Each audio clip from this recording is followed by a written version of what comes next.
శ్వేత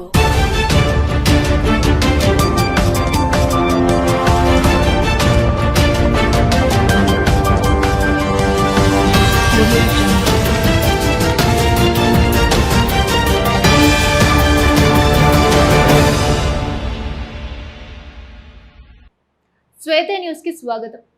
ముందుగా ముఖ్యాంశాలు. Honey trap పేరుతో కేసు డైవర్ట్ చేసి నీరుగార్చే ప్రయత్నం చేస్తున్నారు. కరీంనగర్లో మహిళా బీఆర్ఎస్ ఆందోళన. సీఎం రేవంత్ రెడ్డి సీరియస్ గా తీసుకుని బాధితులకు న్యాయం చేయాలని డిమాండ్.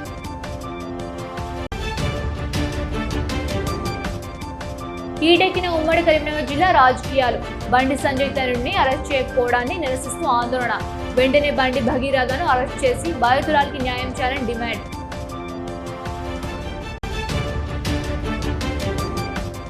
గత నెల 30వ తేదీన కనిపించకుండా పోయిన వంశీ. హైదరాబాద్ లో దారుణ హత్య. మంత్రి సమీపంలో కులిన స్థితిలో మృతదేహం. వంశీ హత్యకు ప్రేమ వ్యవహారమే కారణమని తేల్చిన పోలీసులు. అంగరంగ వైభవంగా కొనసాగుతున్న పెద్ద హనుమాన్ జయంతి వేడుకలు. మంగళవారం వరకు కొనసాగుతున్న ఉత్సవాలు. పెద్ద ఎత్తున తరలి వచ్చి దీక్ష విరమణ చేస్తున్న హనుమాన్ దీక్షాదారుడు. కేంద్ర మంత్రి బండి సంజయ్ కుమారుడు బండి భగీరథపై కేసు నమోదు చేసిన పోలీసులు ఇంకా ఎందుకు అరెస్ట్ చేయకుండా కాలయాపన చేస్తున్నారంటూ కరీంనగర్లోని మహిళా బీఆర్ఎస్ ఆధ్వర్యంలో మహిళలు ఆందోళనకు దిగారు. తెలంగాణ చౌక్ లో ధర్నా నిర్వహించారు. దేశం కోసం ధర్మం కోసం అని చెప్పే బీజేపీ నాయకులు మైనర్ బాలికపై జరిగిన ఘటనపై నోరు మెదకపోవడం విడ్డూరంగా ఉందన్నారు మహిళా బీఆర్ఎస్ నేతలు. నారి శక్తి బేటీ పడావో బేటీ బచావో అంటే మైనర్ బాలికకు అన్యాయం చేయడమా అని నిలదీశారు. కాంగ్రెస్ బీజేపీ పాలనలో తెలంగాణలో మహాభారతం నడుస్తుందన్న బీఆర్ఎస్ మహిళలు హనీ ట్రాప్ పేరుతో బాధితురాలిపై దొంగ కేసు పెట్టి కేసును డైవర్ట్ చేసి నీరుగార్చే ప్రయత్నం చేస్తున్నారని ఆవేదన వ్యక్తం చేశారు.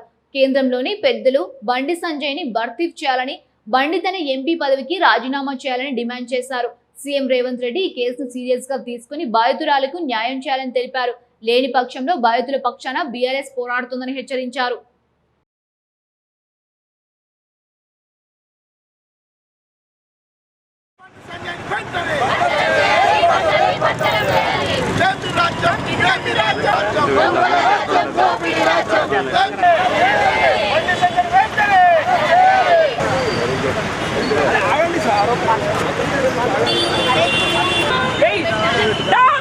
దేశం కోసం ధర్మం కోసం అని చెప్పే బీజేపీ వాళ్లకు ఒక ముచ్చట అడుగుతున్నా. బేటీ బచావో బేటీ పడావో అని చెప్తున్నారు, నారీ శక్తి అని చెప్తున్నారు. నయా మహాభారతం నడుస్తుంది ఈ తెలంగాణ రాష్ట్రంలో బీజేపీ కాంగ్రెస్ పాలనల. ఒక ఆడబిడ్డకు 17 ఏండ్ల ఆడబిడ్డకు కేంద్ర సహాయ మంత్రి ఏదైతే హోంశాఖ సహాయ మంత్రి కొడుకు ఏదైతే చేసిండో ఫోక్సో చట్టం కింద ఆ కేసులు విధించకుండా ఇక్కడ ఆమెను హనీ ట్రాప్ చేసిండనేసి ఇక్కడ ఆ బాలిక మీద బాలిక మీద 2 టౌన్ పోలీస్ స్టేషన్లో దొంగ కేసు పెట్టి తర్వాత పేట్ బషీర్బాగ్లో కేసు బుక్ చేస్తారు ఈయన మీద. కానీ బుక్ చేసిన కేసు ఏ విధంగా ఉన్నదంటే అలా అసలు కనీసం బెయిలబుల్ సెక్షన్లు విధించారు. ఫోక్సో చట్టం కింద నేరం ఆ మైనర్ బాలిక మీద జరిగిన దాని మీద 20 ఏండ్లు కఠిన కారాగార శిక్ష విధించాలి. ఈ బీజేపీ ప్రభుత్వం ఏం చేస్తుంది, అసలు ఏం చేస్తుంది? నిన్న బండి సంజయ్ని పక్కన పెట్టుకొని రేవంత్ రెడ్డి మోడీ గారు ముసి నవ్వులు నవ్వుతున్నారు. దేనికోసం? 17 ఏండ్ల బాలికను నీ కొడుకు అన్యాయం చేసిండు, మేము నీకు వత్తాసు పలుకుతున్నామని చెప్పడానిక బేటీ పడావో అని ఈ బీజేపీ ప్రభుత్వం చెప్తుందో, బీజేపీలో ఉన్న ఒక కేంద్ర సహాయ మంత్రి అయిన బండి సంజయ్ కొడుకు ఒక మైనర్ బాలికకి అన్యాయం చేస్తే ఆ అన్యాయం చేసిన ఆ ఆడపిల్లకి బేటీ బచావో ఎక్కడ పోయింది? మరి ఆ ఆడపిల్లకు న్యాయం చేయకుండా ఆ ఆడపిల్ల మీదనే మరి హనీ ట్రాప్ అని అబద్ధపు కేసులు పెట్టి మరి ఇప్పుడు అన్యాయం చేస్తుంది ఆడపిల్లకి. మరి బండి సంజయ్ కొడుకుని కాపాడడానికి అక్కడ ఇక్కడ కంప్లైంట్ ఇస్తే అక్కడ ఎక్కడో ఇచ్చేసి బేరేబుల్ లేకుండా సెక్షన్స్ పెట్టి ఎలాంటి అంటే కాపాడడానికి అబద్ధపు అంటే అన్ని రకాలుగా వాళ్ళ దగ్గర ఏదైతే పవర్ ఉందో దాన్ని యూజ్ చేసుకొని మొత్తానికైతే చట్టాన్ని నీరు గారుస్తున్నారు. ఇలాంటి దాన్ని అసలు ఏ ఆడపిల్ల కూడా సహించదు. ఖచ్చితంగా ప్రతి ఆడపిల్ల దీన్ని ఛాలెంజ్గా తీసుకుంటుంది. ప్రతి ఆడపిల్ల కూడా ఇది ప్రతి ఆడపిల్లకు సంబంధించిన సమస్య, ఏ ఒక్క ఆడపిల్లకి సంబంధించింది కాదు. ఏదైతే మీరు బేటీ బచావో అని బీజేపీ ప్రభుత్వం అక్కడ కేంద్రంలో ఉండి చెప్తుందో, మరి ఇక్కడ తెలంగాణలో ఒక ఆడపిల్లకు అన్యాయం జరిగితే ఎందుకు పట్టించుకోవట్లేదు? అంటే తెలంగాణ మీద బీజేపీకి చిత్తశుద్ధి లేదా? దేశం ధర్మం అని వత్తాసు వలుకుతాడు, నీతి వాక్యాలు చెప్తాడు బండి సంజయ్. ఏది నీ దేశం ధర్మం? ఇట్లాంటి అమ్మాయిలకే రక్షణ లేనప్పుడు ఒక ఆడబిడ్డ అని చూడకుండా వాళ్ళ ఇంటికి వెళ్ళి దౌర్జన్యం చేసినట్టు అనుకుంటురా? కేసులు పెట్టినప్పుడు తెలియదా మీకు? కేసులు పెట్టింది న్యాయం చేయడానికి. అమ్మాయిలను న్యాయం చేయండి. దేశం ధర్మం అన్నప్పుడు దేవుణ్ణి నేను ఇది వెళ్తుంది అది వెళ్తుంది, శవాలు వెళ్తాయి, మసీదులకు వెళ్ళి దవ్వుతాయి, అవి వెళ్తాయి కాదండి. అమ్మాయిలను రక్షణ కల్పించండి. మీరు కేంద్ర మంత్రి అయి ఉండి అమ్మాయిలకు న్యాయం చేయండి. మీ అబ్బాయిని వెంటనే శిక్ష విధించండి. బండి సంజయ్ గారు, మీరు అత్యంత నమ్మేటువంటి దేవతల పైన ఎప్పుడంటే అప్పుడు ప్రమాణం చేస్తారు కదా. ఈరోజు కరీంనగర్ నగరంలో మేమంతా మీరు అత్యంత ముఖ్యంగా మనం ఆరాధించే మహాశక్తి ఆలయంలో మీరు నిజ నిరూపణ చేసుకోవాలి. మేము రావాల్సిన అవసరం లేదు, మీరు ఎక్కడికి వెళ్ళాల్సిన అవసరం లేదు. మహాశక్తి ఆలయంలో, మహాశక్తి టెంపుల్లో అమ్మవార్ల సాక్షిగా నా కొడుకు ఆ మైనర్ బాలికకు ఎలాంటి సంబంధం లేదు అని మీరు ప్రమాణం చేయండి. మీకు పాలాభిషేకం ఇస్తాం. ఇక్కడనే పాలాభిషేకం ఇస్తాం. నా కొడుకు ఆ మైనర్ బాలికకు ఎలాంటి సంబంధం లేదు అని మీరు మహాశక్తి ఆలయంలో అమ్మవార్ల సాక్షిగా ప్రమాణం చేయాలి. లేని పక్షంలో ఒకటే డిమాండ్ చేస్తూ ఉన్నాం. మీరు బీసీ నేత, మేమంతా గౌరవిస్తూ ఉన్నాం కానీ మీ ఇంట్లో జరిగిన తప్పిదానికి బేషరతుగా మీరు మంత్రిగా రిజైన్ చేయాలి, రాజీనామా చేయాలి. కరీంనగర్ ఎంపీగా కూడా రాజీనామా చేయాలి. నేను నిక్కచ్చిగా నిజాయితీగా ధర్మానికి న్యాయానికి కట్టుబడి ఉన్నా అని మాట్లాడుతూ ఉంటుంది కదా. ఈరోజు కేంద్ర మంత్రి బండి సంజయ్ కుమారుడు బండి భగీరథను అరెస్ట్ చేయకపోవడాన్ని నిరసిస్తూ కరీంనగర్లోని ఏఐఎస్ఎఫ్ ఆందోళనకు దిగింది. రాష్ట్ర ఏఐఎస్ఎఫ్ అధ్యక్షులు కసిరెడ్డి మణికంఠరెడ్డి ఆధ్వర్యంలో తెలంగాణ చౌక్లో ధర్నా నిర్వహించారు. బండికి వ్యతిరేకంగా నినాదాలు చేశారు. సాధారణ వ్యక్తులపై కేసులు నమోదైతే గంటలో అరెస్ట్ చేసే పోలీసులు కేంద్ర మంత్రికి సంబంధించిన కేసును మాత్రం ఎందుకు ఆలస్యం చేస్తున్నారని ప్రశ్నించారు. హోంశాఖ తన వద్ద పెట్టుకున్న రేవంత్ రెడ్డి ఫోక్సో కేసును నీరుగార్చే ప్రయత్నం చేస్తున్నారని ధ్వజమెత్తారు. కుమారుడి లైంగిక వేధింపుల ఫోక్సో కేసుకు బాధ్యత వహిస్తూ బండి సంజయ్ వెంటనే తన మంత్రి ఎంపీ పదవులకు రాజీనామా చేయాలని డిమాండ్ చేశారు. ఒక మైనర్ బాలికకు అన్యాయం జరిగితే బీజేపీ నాయకులు ఎందుకు మాట్లాడడం లేదని, కేంద్ర ప్రభుత్వం బండి సంజయ్ను మంత్రివర్గం నుండి బర్తరఫ్ చేయాలన్నారు.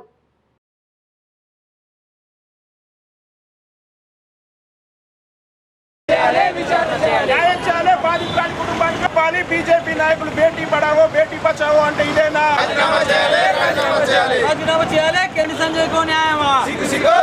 ప్రభుత్వం ఇలా ఉన్నట్లు అనుమానం కలుగుతా ఉంది. ఇలా బీజేపీ నాయకులు తెల్లాలేస్తే బేటీ పడావో బేటీ బచావో అంటారు. కానీ ఇలా రాష్ట్రంలో ఉన్నటువంటి కేంద్ర మంత్రి కుమారుడే లైంగిక దాడి చేసినా ఇప్పటి వరకు దానిపై విచారణ చేయకుండా, ఇలా బాధితురాల కుటుంబాన్ని న్యాయం చేయకుండా, రక్షణ కల్పించకుండా రాష్ట్ర ప్రభుత్వం నిర్లక్ష్యం చేస్తా ఉంది.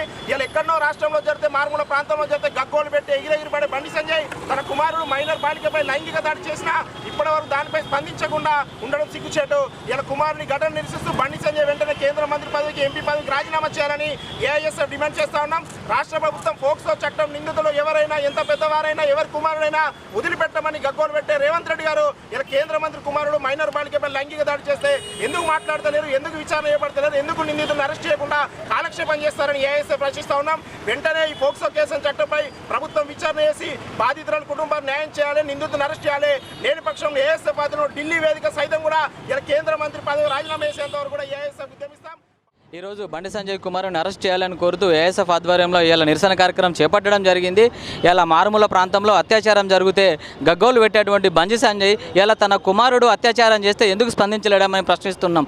అదేవిధంగా ఈ రాష్ట్ర ప్రభుత్వం చిన్న చిన్న కేసులకే అత్యంత ఉత్సాహం చూపేటువంటి ప్రభుత్వం మరి అలా ఒక కేంద్ర మంత్రి కుమారుడు అత్యాచారం చేస్తే ఎందుకు ఈ రాష్ట్ర ప్రభుత్వం మౌనంగా ఉంటుందని మేము ప్రశ్నిస్తూ ఉన్నాం. వెంటనే కేంద్ర మంత్రి బండి సంజయ్ తన పదవికి రాజీనామా చేయాలి. వెంటనే తన కుమారుడు ఉన్నటువంటి ఆ బండి భగీరథను కానీ వెంటనే అరెస్ట్ చేసి జైల్లో వేయాలని మేము డిమాండ్ చేస్తున్నాం.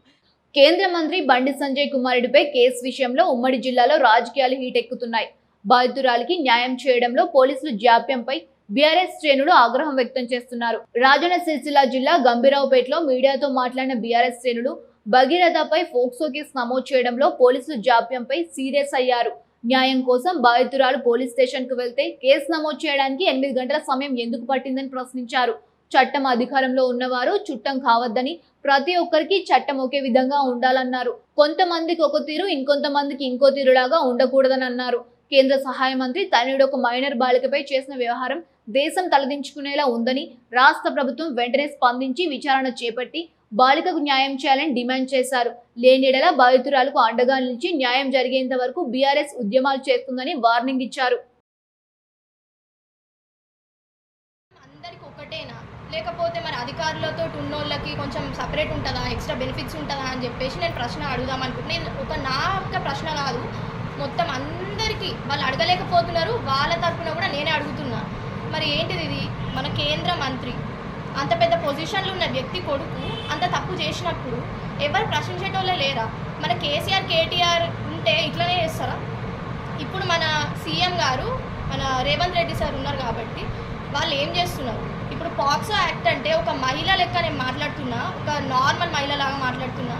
ఏంది ఇది? ఏం జరుగుతుంది మన సమాజంలో అని చెప్పేసి నేను ప్రశ్నిస్తున్నా. అదే ఒక సమాజ వ్యక్తి, ఒక నార్మల్ వ్యక్తి ఇలాంటి పని చేస్తే ఎవరైనా ఒప్పుకుంటారా? 24 గంటలల్లో తీసుకుపోయి జైల్లో పడేస్తారు. మరి ఇప్పుడు ఏం జరుగుతుంది? మరి రేవంత్ సార్ ఏం చేస్తున్నారు అంటే అధికారులు ఉన్నారు కాబట్టి, అంటే ఆయన మంత్రి కాబట్టి వాళ్ళ కొడుక్కి ఏమైనా ఎక్స్ట్రా బెనిఫిట్స్ తీసుకుపోయి జైల్లో వేయరు, ఆయన ఏమన్నారు? ఇట్లనే ఉంటుందా? సరే, ఆమె 17 ఇయర్స్, ఆమె పాక్సో యాక్ట్ కింద తినకి శిక్ష చేసినప్పుడు మరి ఇక్కడ పోలీసు వాళ్ళు ఏం చేయట్లేదు, పైనుంచి వీళ్ళకి ఏం ప్రెషర్ రావట్లేదు, ఏం లేకుండా అమ్మాయిని, ఒక మైనర్ అమ్మాయిని మరి ఏ విధంగా టార్చర్ చేసి ఏ విధమైనటువంటి అక్రమమైనటువంటి వ్యవహారాలు, అక్రమమైనటువంటి లీలలు చూసినటువంటి తీరును చూసినట్టయితే నిజంగా కేంద్ర మంత్రిగా ఉన్నటువంటి నీవు నిజంగా తలదించుకోవాల్సినటువంటి అవసరం ఉంది. ఈరోజు ఎంతసేపు ధర్మం, న్యాయం అనేటువంటి వ్యవహారం చెప్పుకుంటా ఓట్లు రాబట్టుకునే నీవు నీ కొడుకును సరిదిద్దుకునేటువంటి పరిస్థితిలో నువ్వు ఉన్నావు.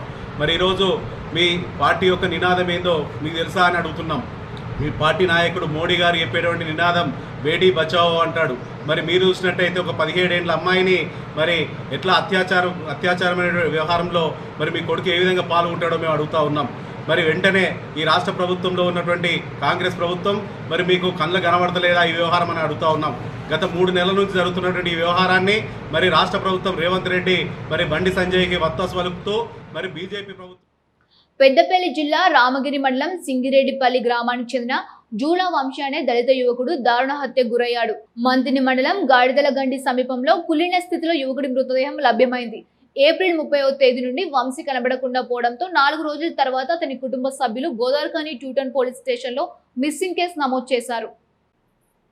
ఘటనకు సంబంధించిన పోలీసుల కథనం మేరకు సింగరెడ్డిపల్లి గ్రామానికి చెందిన వంశీ అదే గ్రామానికి చెందిన ఒక యువతితో గతంలో ప్రేమ వ్యవహారం నడిపినట్లు పోలీసులు తెలిపారు. ఆ తర్వాత క్రమంలో ఆమె వేరొకరిని ప్రేమ వివాహం చేసుకోవడంతో ఇద్దరి మధ్య బ్రేకప్ అయింది. ఇటీవల గ్రామ దేవతల కొలువు సందర్భంగా తిరిగి గ్రామానికి వచ్చిన యువతితో మళ్లీ వంశీ చనువుగా వ్యవహరించడంతో ఇద్దరి మధ్య ఫోన్ సంభాషణలు మొదలయ్యాయి. ఇది గమనించిన వివాహిత భర్త నీలం నవీన్ ఏప్రిల్ 30న వంశీని హైదరాబాద్ కు పిలిపించి స్నేహితుడైన బుర్రా భాస్కర్ గదిలో హత్య చేసినట్లు పోలీసులు తెలిపారు. ఆ తర్వాత మృతదేహాన్ని భాస్కర్ కారులో హైదరాబాద్ నుండి మంతిని సమీపంలోని గాడిదల గండిలో వేసినట్లు ప్రియురాలి భర్త పోలీసుల ముందు ఒప్పుకున్నట్లు తెలిపారు. అయితే ఉదయం నుండి సంఘటన స్థలం వద్ద ఉన్నప్పటికీ పోలీసులు పట్టించుకోలేదని మంతిని కాటారం ప్రధాన రహదారిపై మృతుని కుటుంబ సభ్యులు ధర్నా రాస్తారోకు నిర్వహించారు. అడ్డుకున్న పోలీసులతో మృతుని కుటుంబ సభ్యులు వాగ్వాదానికి దిగారు. ఘటనా స్థలానికి చేరుకున్న గోదావరిఖని ఏసీపీ మడతా రమేష్ వారికి నచ్చజెప్పి ధర్నా విరమింపజేశారు. పోలీసులు కేసు నమోదు చేసుకుని దర్యాప్తు చేస్తున్నారు. సింగిరెడ్డిపల్లి గ్రామానికి చెందిన జూల వంశీ అనే వ్యక్తి తప్పిపోయినాడని మాకు పోలీస్ స్టేషన్లో దరఖాస్తు ఇవ్వడంతో మ్యాన్ మిస్సింగ్ కింద కేసు రిజిస్టర్ చేయడం జరిగింది. మ్యాన్ మిస్సింగ్ కింద కేసు రిజిస్టర్ చేసిన తర్వాత అతని యొక్క కాల్ డీటెయిల్స్, అతను ఎవరెవరితోటి ఫోన్ మాట్లాడిండు, అతనికి ఎవరు ఫోన్ చేసిండ్రు అనే దాని మీద పూర్తి స్థాయిలో సాంకేతిక పరంగా పరిశోధన చేసి ఈ జూల వంశీ అనే వ్యక్తికి అతని చిన్నప్పటి ఫ్రెండ్ అలేఖ్యకు ఉన్న కాల్ డీటెయిల్స్ యొక్క సంబంధం వల్ల, అంటే అలేఖ్యకు ఎక్కువ కాల్స్ ఉన్నాయి, తర్వాత ఇంకొక అతను భాస్కర్ అనే అతనికి అలేఖ్య భర్త వంశీకి ఎక్కువ కాల్స్ ఉన్నాయనే దాని మీద నవీన్ అనే వ్యక్తికి ఉన్న వాళ్ళ మధ్యలో ఉన్న ఆ కాల్స్ యొక్క దాన్ని బట్టి మేము వాళ్ళను అనుమానించి అలేఖ్యను, నవీన్ను, భాస్కర్ను వీళ్ళతో ఉన్న కాల్స్ ఉన్నాయి కాబట్టి వాళ్ళను అనుమానించి నిన్న రాత్రి వాళ్ళను పూర్తి స్థాయిలో సాంకేతిక పరంగా వాళ్ళను ప్రశ్నించడంతో వాళ్ళు ఈ వంశీని, ఈ అలేఖ్యకును వంశీకున్న గొడవల వల్ల హైదరాబాద్ పిలిపించుకొని అక్కడ శంషాబాద్ లోపల ఈ భాస్కర్ రూమ్లో హత్య చేయడం జరిగింది. హత్య చేసిన తర్వాత ఈ భాస్కర్ ఆ మన వంశీ శవాన్ని చాపల చుట్టి తీసుకొచ్చి గాడిదల గండి దగ్గర పడేసిన అని చెప్పేసి చెప్పడం జరిగింది. దీని మీద మృతుడు ఎస్సీ కులానికి చెందినవాడు మరియు ఎవరైతే నేరం ఒప్పుకున్న వాళ్ళు ఉన్నారో వాళ్ళు నాన్ ఎస్సీ కాబట్టి దీంట్లో ఎస్సీ ఎస్టీ యాక్ట్ కూడా యాడ్ చేసి పూర్తి మర్డరు, తర్వాత శవాన్ని మాయం చేయడానికి ప్రయత్నించడం, తర్వాత దీని వెనకాల ఎవరెవరు కుట్ర ఉన్నారో కుట్రదారులు కూడా అని ఈ 3 సెక్షన్లు ప్లస్ ఎస్సీ ఎస్టీ యాక్ట్ కూడా దీనిలో యాడ్ చేసి. జగిత్యాల జిల్లా కొండగట్లో పెద్ద హనుమాన్ జయంతి వేడుకలు అంగరంగ వైభవంగా కొనసాగుతున్నాయి. గత ఆదివారం ప్రారంభమైన ఉత్సవాలు మంగళవారం వరకు 3 రోజుల పాటు కొనసాగుతున్నాయి. రెండవ రోజు ఉత్సవాలు ప్రశాంతంగా కొనసాగాయి. అర్చకులు అంజనకు ప్రత్యేక పూజలు నిర్వహించగా తెల్లవారుజాము నుంచి భారీ సంఖ్యలో భక్తులు ఆలయానికి చేరుకుని స్వామివారిని దర్శించుకుని మొక్కులు చెల్లించుకుంటున్నారు. పెద్ద హనుమాన్ జయంతి ఉత్సవాల సందర్భంగా మాల విరమణ కార్యక్రమం భక్తి శ్రద్ధల నడుమ కొనసాగుతోంది. రాష్ట్రంలోని వివిధ ప్రాంతాల నుంచి భారీ సంఖ్యలో దీక్షాదారులు ఆలయానికి చేరుకుని స్వామివారిని దర్శించుకొని మాల విరమణ చేస్తున్నారు. భక్తులకు ఎలాంటి ఇబ్బందులు తలెత్తకుండా ఆలయ అధికారులు ప్రత్యేక ఏర్పాట్లు చేపట్టగా తాగునీరు, క్యూ లైన్లు, ప్రసాద వితరణ, భద్రతా ఏర్పాట్లు సక్రమంగా కొనసాగుతున్నాయి. మంగళ వాయిద్యాలు, భజనలు, ఆధ్యాత్మిక కార్యక్రమాలతో కొండగట్టు క్షేత్రం భక్తజన సందోహంతో కలకలలాడుతోంది.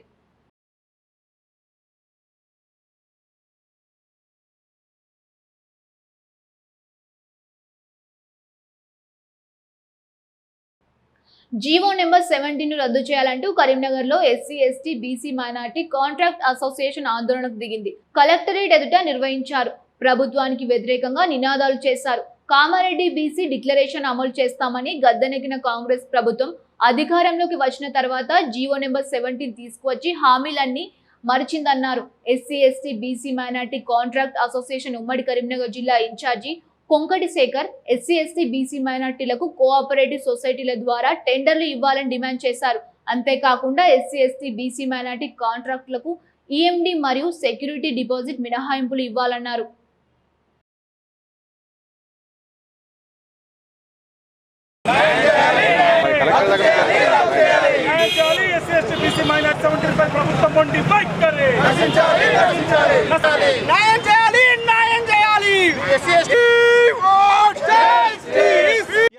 ఎస్సీ ఎస్టీలకు ఎస్సీలకు 18% రిజర్వేషన్, అదేవిధంగా ఎస్టీలకు 12% రిజర్వేషన్, అదేవిధంగా కామారెడ్డిలో జరిగిన బీసీ డిక్లరేషన్లో బీసీలకు 30% రిజర్వేషన్ కాంట్రాక్ట్లో కల్పిస్తా అని చెప్పిన రేవంత్ రెడ్డి గారు ఈరోజు అధికారంలోకి రాగానే ఈరోజు ఆ జియో నెంబర్ అధికారి తీసుకొచ్చి ఈరోజు తను ఏదైతే ఎన్నికల మేనిఫెస్టో హామీలను తుంగలకు దొక్కి ఇలా నిరుపేద వర్గాలను ఎస్సీ, ఎస్టీ, బీసీ, మైనార్టీలను కాంట్రాక్టులకు రానివ్వకుండా ఈరోజు అగ్రవర్ణాలకు మరి కాంట్రాక్ట్ ఇచ్చి వాళ్ళు జియో నెంబర్ 17 తీసుకొచ్చి ఎవరైతే 50 లక్షల డిపాజిట్ చేస్తారో వాళ్ళకు మాత్రమే మేము కాంట్రాక్ట్లు ఇస్తామని చెప్పి ఒక దొంగ మాటలు చెప్పి ఈరోజు పేద ప్రజలను నట్టేట ముస్తున్న ఈ రేవంత్ రెడ్డి సర్కార్ గారిని కళ్ళు ఈరోజు పేద వర్గాలు నిజంగా అనిశ్చయపడుతున్నారు అని చెప్పిండు రేవంత్ రెడ్డి గారు.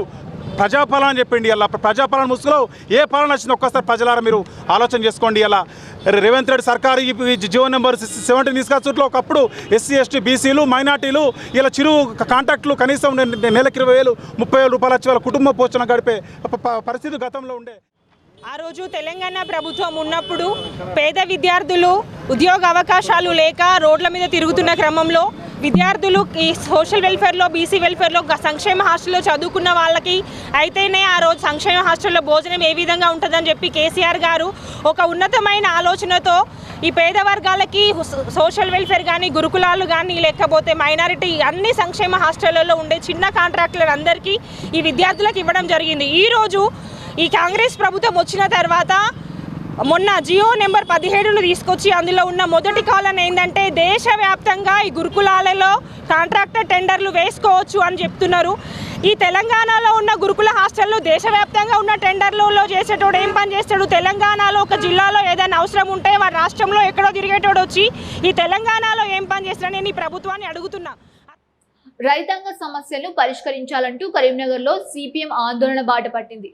జిల్లా సిపిఎం ఆధ్వర్యంలో కలెక్టరేట్ ఎదురు ధర్నా చేపట్టింది. మొక్కజొన్న, వరిధాన్యం కొనుగోలు వేగవంతం చేసి కొనుగోలు కేంద్రాల్లో దోపిడీని అరికట్టాలని డిమాండ్ చేశారు సిపిఎం నాయకులు. రాష్ట్ర ప్రభుత్వం వివిధ సంస్థల ద్వారా మొక్కజొన్న, వరిధాన్యం కొనుగోలు కేంద్రాలు ఏర్పాటు చేసినప్పటికీ కొనుగోలు వేగవంతం చేయకపోవడం మూలంగా అన్నదాతలు అరిగోస పడుతున్నారని ఆవేదన వ్యక్తం చేశారు. ప్రజాప్రతినిధులు, అధికారులు అట్టహాసంగా కొనుగోలు కేంద్రాలు ప్రారంభించినప్పటికీ కొనుగోలు వేగవంతం చేయకపోవడం మూలంగా నెల రోజులుగా రైతులు తీవ్ర ఇబ్బందులు పడుతున్నారు. ఇప్పటికైనా పాలకులు స్పందించి కొనుగోలును వేగవంతం చేయాలని డిమాండ్ చేశారు.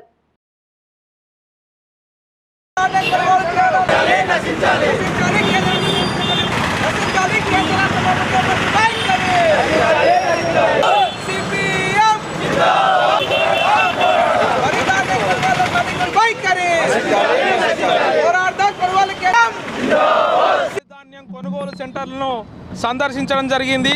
మా దృష్టికి వచ్చినటువంటి అనేక అంశాలను కూడా ఈరోజు కలెక్టర్ గారికి దృష్టికి తీసుకెళ్లడం జరుగుతుంది. వాస్తవానికి తేమ పేరుతోని, తాలు పేరుతోని క్వింటాలకు 5 నుండి 8 కిలోలు కట్ చేస్తూ రైతులను నిలువుదోపిడీ చేస్తున్నటువంటి పరిస్థితి కనిపిస్తూ ఉంది. అంతేకాదు రవాణా సౌకర్యానికి సంబంధించింది లారీల కొరత కావచ్చు, గన్ని సంచుల కొరత కావచ్చు, హమాలీల కొరత కావచ్చు. ఈ విధంగా కొనసాగితే రైతులు కుప్పలు పోసి సుమారు నెల రోజులు అవుతుంది.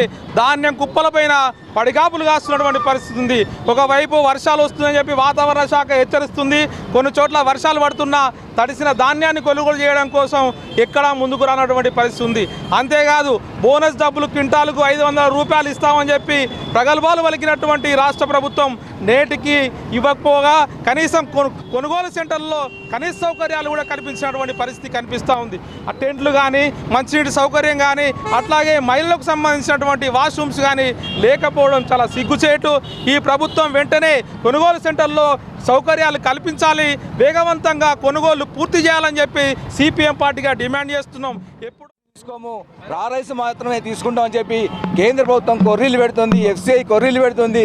ఈ కొర్రీలు పెట్టిన నేపథ్యంలోనే ఇప్పటికే మిల్లర్ల దగ్గర పెద్ద ఎత్తున వడ్లు గత కాలపు పంటకు సంబంధించిన వర్షాకాలము గత రబీ సంబంధించిందే పెద్ద ఎత్తున స్టాక్స్ ఉన్నాయి. ఈ స్టాక్స్ పెట్టలేని పరిస్థితిలో మేము కొనుగోలు చేయమని చెప్పి అటు రాష్ట్ర ప్రభుత్వం దగ్గర పెద్ద ఎత్తున మేము కటింగ్ కోసం ఒప్పించుకొని, అంటే రెండు పక్కల కూడా అటు రాష్ట్ర ప్రభుత్వం ఇటు కేంద్ర ప్రభుత్వము మిల్లర్లు ఈ ముగ్గురు కుమ్మక్కై రైతులను తీవ్రమైన దోపిడీ గురి చేస్తున్నారు.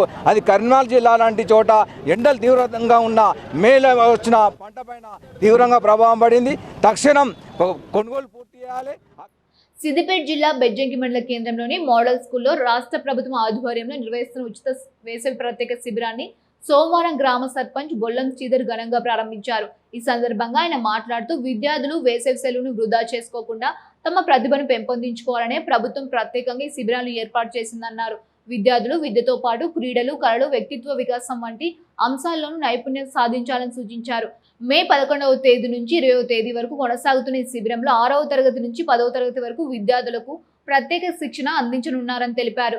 ప్రతిరోజు ఉదయం 8 గంటల నుంచి మధ్యాహ్నం 12 గంటల వరకు స్పోకెన్ ఇంగ్లీష్, చిత్రలేఖనం, వ్యక్తిత్వ వికాసం, గణిత శాస్త్ర మెలకువలు, నృత్యం, క్రీడలు, ఇండోర్ గేమ్స్, సృజనాత్మక కార్యక్రమాలు తదితర అంశాల్లో శిక్షణ ఇవ్వనున్నట్లు మోడల్ స్కూల్ ప్రిన్సిపాల్ మాలోతు సంగీత తెలిపారు. గ్రామీణ ప్రాంత విద్యార్థుల్లో ఆత్మవిశ్వాసం పెంపొందించడంతో పాటు భవిష్యత్తులో పోటీ ప్రపంచాన్ని ఎదుర్కొనేలా తీర్చిదిద్దడమే ఈ శిబిరం యొక్క ముఖ్య ఉద్దేశమని ఆమె పేర్కొన్నారు. ఈ శిబిరంలో పాల్గొనే విద్యార్థులకు అనుభవజ్ఞులైన ఉపాధ్యాయుల ద్వారా ప్రత్యేక శిక్షణ అందించనున్నట్లు తెలిపారు. మండలంలోని అన్ని గ్రామాల విద్యార్థులు ఈ అవకాశాన్ని సద్వినియోగం చేసుకోవాలని పిలుపునిచ్చారు.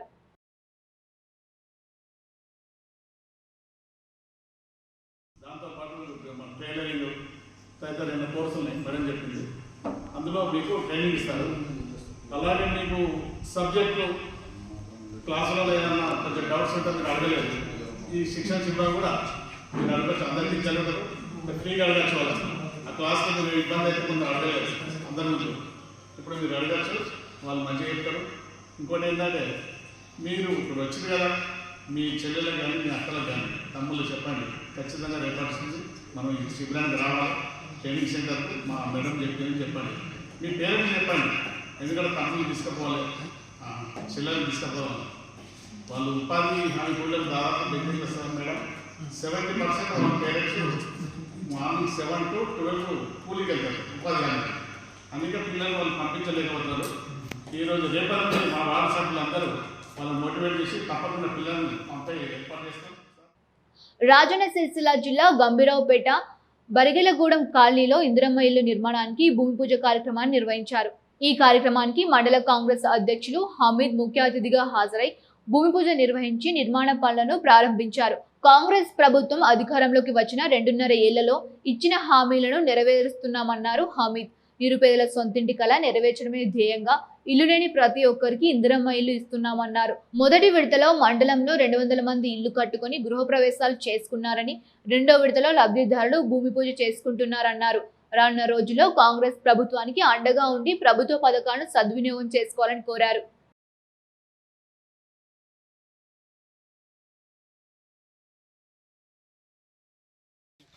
రేవతి కృష్ణ అనే దంపతులకు ఇందిరమ్మ మంజూరైనది. ఈ క్రమంలో ఇక్కడ భూమి పూజ చేసి ముగిపోయడం జరిగింది. ఇట్టి ఇల్లు మంజూరుకు సహకరించిన మన కాంగ్రెస్ నాయకులకు మరియు కాంగ్రెస్ ప్రభుత్వానికి మా వార్డు తరఫున ధన్యవాదాలు చెప్తున్నాను. జై కాంగ్రెస్. మండల కేంద్రంలోని బెరగడ గూడెం కాలనీలోని మన ఎగదండి రేవతి కృష్ణ దంపతులకు నూతనంగా ఇందిరమ్మ రెండో విడతలో మంజూరైనటువంటి ఇందిరమ్మ యొక్క భూమి పూజ గృహానికి భూమి పూజ చేయడం జరిగింది. ఈ సందర్భంగా ఈ కార్యక్రమంలో పాల్పంచుకున్నటువంటి ఇందిరమ్మ కమిటీ చైర్మన్ యశాల్ వెంకటి గారికి, అదేవిధంగా కమిటీ రంగానే ఆనాడు వారు గుడ్డ ఉండాలనే ఆలోచన కొద్ది చేసిన సంక్షేమ పథకాల్లో భాగంగా ఈ రోజు వరకు కూడా కాంగ్రెస్ పార్టీ ఎక్కడ అధికారంలో ఉన్నా, ఈ రాష్ట్రంలో అధికారంలో ఉన్నా ఖచ్చితంగా ప్రతి పేదవాడి గూడు కల్పించాలని సంకల్పంతో గత 2.5 సంవత్సరాల నుంచి కాంగ్రెస్ పార్టీ తెలంగాణ రాష్ట్రంలో ప్రతి ఒక్క పేదవాడికి పక్కా గృహం నిర్మించే క్రమంలో కూడా ఈరోజు తెలంగాణ రాష్ట్రంలో ప్రతి గ్రామంలో ప్రతి పల్లెలో మొదటి విడతగా వచ్చినట్టు ఇందిరమ్మ గృహ ప్రవేశాలు మీరందరూ చూశారు. మంచి రోజులను చూసుకున్నారు. రాజన్న సిరిసిల్ల జిల్లా బోయినపల్లికి చెందిన పెగ్గళ్ల శ్రీకాంత్ రచించి దర్శకత్వం వహించిన పాస్పోర్ట్ షార్ట్ ఫిలిం విడుదలైంది. స్థానిక ప్రభుత్వ పాఠశాల గ్రౌండ్లో పెద్ద స్క్రీన్ ఏర్పాటు చేయగా షార్ట్ ఫిలింను తిలకించేందుకు భారీ సంఖ్యలో ప్రజలు తరలివచ్చారు. ఎంసీ చైర్మన్ బోయిన ఎల్లేష్ యాదవ్ తో పాటు పలువురు పాస్పోర్ట్ షార్ట్ ఫిలిం ను విడుదల చేశారు. నేటి తరానికి మెసేజ్ అందించేందుకు శ్రీకాంత్ షార్ట్ ఫిలిం తీశాడన్నారు. సమాజంలో నిత్యం జరిగే యథార్థ ఘటనలను కళ్ళకు కట్టినట్లు ఈ చిత్రంలో చూపించామన్నారు.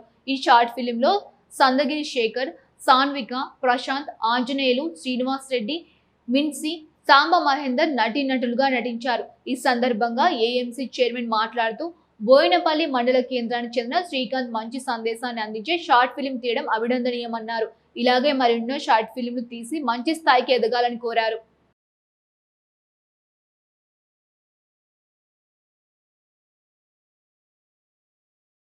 శ్రీకాంత్ తను తీసిన రెండో షార్ట్ ఫిలిం, మొదటిది రామకోటి అనే ఫోక్ సాంగ్ సూపర్ హిట్ అయింది. అలాగే తను ఎంచుకున్న స్టోరీ ముఖ్యంగా ఈ మధ్య మనం చూస్తున్నాం ఈ యూట్యూబ్లలో వాళ్ళు తీసే, మనం యూట్యూబ్ ఓపెన్ చేయగానే ఏదో కామెడీ ఫిలిం చూస్తున్నాం. అటువంటిది శేఖర్ అండ్ శ్రీకాంత్ తన రెండో షార్ట్ ఫిలింనే పాస్పోర్ట్ అనే ఫిలింని సెంటిమెంటు అండ్ ఒక మెసేజ్ అందరికీ ఇచ్చి ఇంత చక్కగా తీసిన శేఖర్ అండ్ శ్రీకాంత్ టీంకి అభినందనలు తెలియజేస్తూ మనం అందరం వారికి ఎలాంటి సపోర్ట్ అయినా చేస్తూ తనని ముందుకు తీసుకెళ్లాలని మనస్ఫూర్తిగా కోరుకుంటూ, అలాగే శ్రీకాంత్ నీతో మేమందరం సెల్ఫీల కోసం ఎగబడే స్థాయికి ఎదగాలని మనస్ఫూర్తిగా కోరుకుంటూ ఇటువంటి చిత్రాలని ఇంకా మంచి చిత్రాలను తీసి మన ఊరికి పేరు తీసుకురావాలని కోరుకుంటూ, చిన్ని ఆల్ ద బెస్ట్. నువ్వు తీసిన ఈ మొదటి షార్ట్ ఫిలింని ఇంత గొప్పగా నటించి అందరి మన్నాలు పొందావు. పెద్దపల్లి జిల్లా కాల్వ శ్రీరాంపూర్ మండలం మొట్లపల్లిలో హనుమాన్ స్వాముల శోభాయాత్ర కన్నుల పండుగ సాగింది. 41 రోజుల పాటు కఠిన దీక్షలు చేపట్టిన స్వాములు మంగళహారతుల మధ్య శోభాయాత్ర నిర్వహించి కొండగట్టుకు బయలుదేరారు. హనుమాన్ స్వాములు శోభాయాత్రను అత్యంత వైభవంగా నిర్వహించారు. గ్రామానికి చెందిన 51 మంది స్వాములు 41 రోజుల పాటు నిష్ఠతో కూడిన దీక్షను పూర్తి చేసుకున్నారు. దీక్ష విరమణ సందర్భంగా గ్రామంలో పెద్ద ఎత్తున శోభాయాత్ర చేపట్టారు. మహిళలు తమ ఇంటి ముందట స్వాములకు మంగళహారతులు ఇచ్చి భక్తిని చాటుకున్నారు. ఈ కార్యక్రమంలో స్థానిక సర్పంచ్ తులా మనోహరరావు పాల్గొని హనుమంతుడికి ప్రత్యేక పూజలు నిర్వహించారు. అనంతరం స్వాములందరికీ పెద్ద జయంతి ఉత్సవాల కోసం జగిత్యాల జిల్లాలోని కొండగట్టు అంజన్న క్షేత్రానికి తరలి వెళ్లారు. ఈ శోభాయాత్రలో గ్రామస్తులు, భక్తులు భారీ సంఖ్యలో పాల్గొని జై శ్రీరామ్ అంటూ జయధ్వానాలు చేశారు.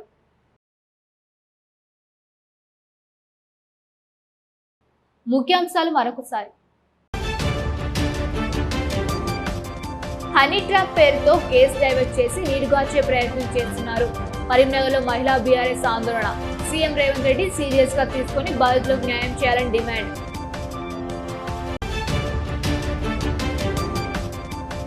ఈటెక్కిన ఉమ్మడి కరీంనగర్ జిల్లా రాజకీయాలు. బండి సంజయ్ తరుణ్ని అరెస్ట్ చేయకపోవడాన్ని నిరసిస్తూ ఆందోళన. వెంటనే బండి భగీరథను అరెస్ట్ చేసి బాధితురాలికి న్యాయం చేయాలని డిమాండ్.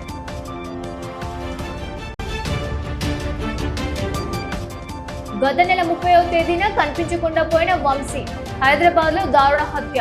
మంత్రి సమీపంలో కులిన స్థితిలో మృతదేహం. వంశీ హత్యకు ప్రేమ వ్యవహారమే కారణమని తేల్చిన పోలీసులు. అంగరంగ వైభవంగా కొనసాగుతున్న పెద్ద హనుమాన్ జయంతి వేడుకలు. మంగళవారం వరకు కొనసాగుతున్న ఉత్సవాలు.